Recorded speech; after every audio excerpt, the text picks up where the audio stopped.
نحمدہ و نصلی علی رسولہ الکریم اما بعد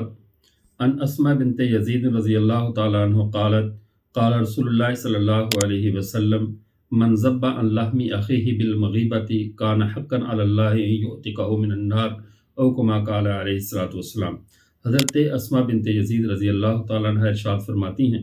آپ صلی اللہ علیہ وسلم نے فرمایا، جس نے پیٹھ پیچھے اپنے بھائی کی غیبت کو روکا یا اپنے بھائی کے مردار گوشت کھانے سے اعراض کیا یا اس کی غیبت کو رکوایا، تو اس کا حق ہے اللہ پر کہ اللہ اس کی پیٹھ کو دوزخ کے عذاب سے آزاد کر دے، اس کو دوزخ کے عذاب سے محفوظ فرمائے۔ آج کل ہمارے معاشرے کی سب سے پسندیدہ خوراک اپنے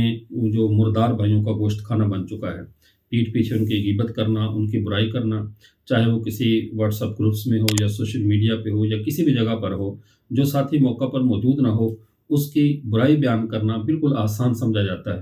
حالانکہ جو مومن پیٹھ پیچھے اپنے کسی مسلمان بھائی کی برائی نہ ہونے دے، بلکہ حتی المقدور اس میں رکاوٹ کھڑی کرے اور اس کی طرف سے غائبانہ دفاع کرے کہ ایسا نہیں ہے، آپ اس کے بارے میں یہ بات غلط کر رہے ہیں یا آپ کو غلط فہمی ہوئی ہے، یا کسی طریقے سے بھی غیبت کو روک کر